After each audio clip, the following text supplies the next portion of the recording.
En tant que musulmans lambda, nous pourrions croire que nous pouvons nous contenter du strict minimum, mais c'est exactement le contraire que l'islam nous enseigne. L'islam est un mode de vie qui nous a été révélé il y a 1400 ans. Par le biais de notre bien-aimé prophète SAW et du Coran, Allah nous adresse directement la parole et nous a déjà expliqué comment être la meilleure version de nous-mêmes. Alors ne faiblissez pas et soyez le meilleur de vous-même. Ne sautez surtout pas cette vidéo car cette routine n'est pas une simple série de tâches. C'est un outil qui vous permettra de forger votre caractère, un engagement quotidien envers les valeurs qui nous définissent en tant qu'hommes et femmes musulmans.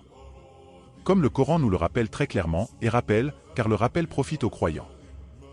51-55, nous sommes dans une obligation formelle de réfléchir sur les enseignements islamiques ainsi que de les partager en tant que croyants, car c'est cela qui enrichit notre foi et notre vie quotidienne.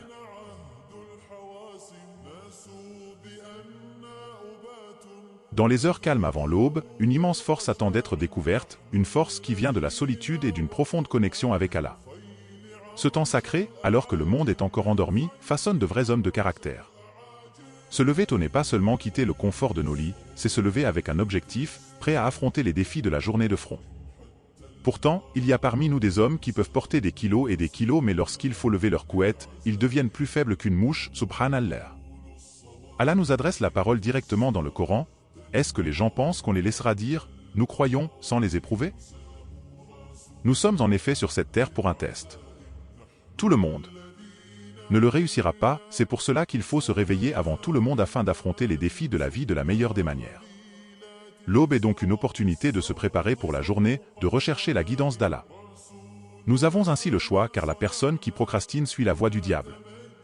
Que le soleil soit un témoin le jour de la résurrection de notre résilience, tant dans la foi que dans l'action. Alors, mettons-nous au défi de nous lever avec le premier réveil, de repousser le confort du sommeil et de commencer notre journée en tant que champion, en suivant les traces de l'homme le plus grand qui ait jamais vécu, le prophète SAW. Chaque matin, en laissant derrière nous le confort du sommeil, nous ne nous réveillons pas seulement, nous prenons activement nos rôles de protecteurs et de leaders de demain. Comment est-ce qu'on s'attend à ce que les hommes nous écoutent alors que nous-mêmes ne sommes pas assez disciplinés afin de répondre à l'appel de notre Créateur? Le Coran nous rappelle, t'es accompli la salat aux deux extrémités du jour et à certaines heures de la nuit. Les bonnes actions dissipent les mauvaises. Embrassons cette discipline, non pas comme un fardeau, mais comme une opportunité de grandir, de nous discipliner et de commencer chaque journée avec détermination et un objectif clair. Que cela soit notre promesse quotidienne, un engagement à commencer chaque jour avec force et objectif. Après s'être levé tôt, nous embrassons la prochaine étape vitale, l'adoration matinale. La prière du tahajjud et du fajr ne sont pas juste des tâches, ce sont des moments pour renforcer notre lien avec Allah. Les prières du matin, surtout le tahajjud qui est une prière volontaire de minuit ou de fin de nuit qui est offerte avant la prière de fajr, également connue sous le nom de prière nocturne, sont des moments spéciaux pour se connecter profondément avec notre Créateur, cherchant ses bénédictions et sa guidance pour la journée à venir. Ces premières heures ne sont pas pour des rituels sans réflexion, mais pour une contemplation significative et une compréhension de nos prières. Le hadith suivant nous rappelle, la prière est la lumière du croyant. Ibn Majah. C'est un temps pour réfléchir sur nos vies, nos décisions et nos directions en s'engageant activement avec Allah. Ces moments d'adoration et de réflexion sont cruciaux pour construire notre résilience et nous rappeler notre objectif. Ils définissent le ton pour toute la journée, nous donnant la puissance de commencer fort et de rester concentré. Chérissons ces moments en les utilisant pour nous ancrer et aligner nos objectifs avec nos valeurs. Cette routine matinale est plus que juste le début de notre journée. C'est une réaffirmation de notre engagement à vivre en tant qu'homme fort, fidèle et juste, incarnant pleinement l'essence de l'islam dans l'action et l'esprit. Le bien-être physique n'est pas seulement une question d'apparence, il s'agit d'être fort et prêt pour tout ce que la vie nous lance. Notre prophète, paix et bénédiction sur lui, nous a montré l'importance de rester en forme et en bonne santé. Comme le Coran nous le rappelle, mangez et buvez, mais ne commettez pas d'excès. Et le hadith suivant nous enseigne, le corps a sur vous un droit. Soulevez des poids, courez, faites des pompes, tout ce qui vous met en mouvement. Repoussez vos limites. Rappelez-vous, chaque fois que vous faites de l'exercice, vous n'entraînez pas seulement vos muscles, vous construisez votre caractère. Vous vous préparez à rester ferme et inébranlable face aux défis de la vie. Soyez l'homme qui est prêt pour tout. Ne soyons pas seulement forts dans la foi, soyons également physiquement forts. Quand il s'agit de travail, il ne s'agit pas seulement de gagner sa vie. Il s'agit de prendre des responsabilités, de se montrer et de donner le meilleur de soi-même. Notre prophète, paix et bénédiction sur lui, n'était pas seulement un leader spirituel.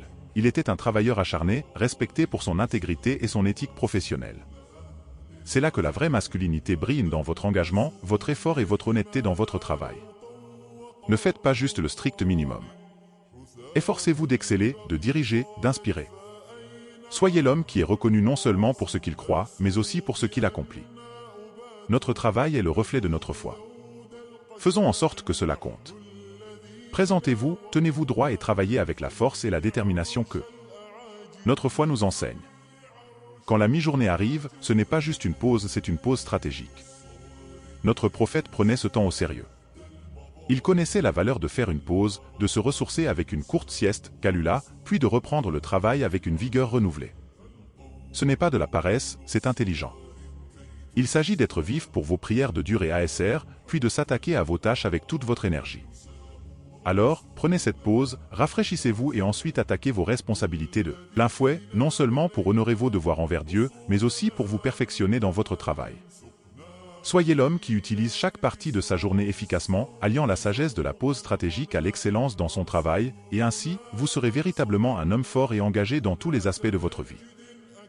Lorsque le soir arrive, il est temps de changer de rythme et de passer à une phase tout aussi cruciale de la journée. Cette partie de la journée est consacrée au renforcement des liens, à la fois avec votre famille et avec Allah. Soyez présent avec eux, non seulement physiquement dans la même pièce, mais aussi émotionnellement et mentalement. Engagez-vous avec eux, écoutez attentivement, et guidez-les avec amour et sagesse. Votre famille a besoin d'un homme qui est non seulement présent, mais véritablement impliqué. Soyez le pilier sur lequel ils peuvent s'appuyer, le cœur qui comprend leurs besoins et l'esprit qui les élève vers de meilleures aspirations. La famille n'est pas un travail secondaire, elle est une partie essentielle de votre devoir en tant qu'homme musulman.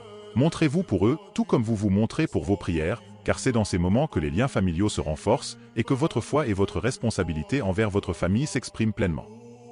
Cette harmonie entre votre relation avec Allah et celle avec votre famille renforce votre engagement envers votre foi et vos responsabilités familiales.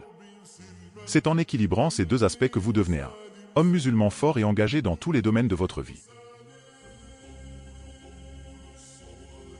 Alors que la nuit enveloppe le monde, c'est notre moment pour la réflexion et la planification du lendemain.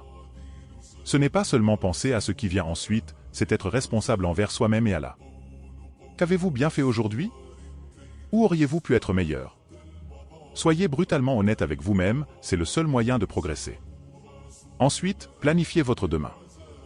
Pas de manière vague, mais avec intention et objectif. Pensez à vos objectifs, vos prières, votre famille, votre travail. Comme le Coran nous le rappelle, qu'en effet, dans la création des cieux et de la terre et dans l'alternance de la nuit et du jour, il y a des signes pour ceux qui ont de l'intelligence. 390. Soyez l'homme qui est toujours une longueur d'avance, qui prépare ses plans avec la même précision qu'il étend son tapis de prière. Cette discipline, cette prévoyance, c'est ce qui sépare les hommes des garçons. Comme le hadith nous le dit, le croyant intelligent est celui qui se juge lui-même et œuvre pour l'après la mort. Termidi. Planifiez, préparez-vous et priez pour le succès. Soyez l'homme qui non seulement se prépare pour les défis du jour, mais qui également œuvre pour les récompenses de l'au-delà. C'est ainsi que vous deviendrez un homme fort, intelligent et engagé dans votre foi et dans votre vie quotidienne.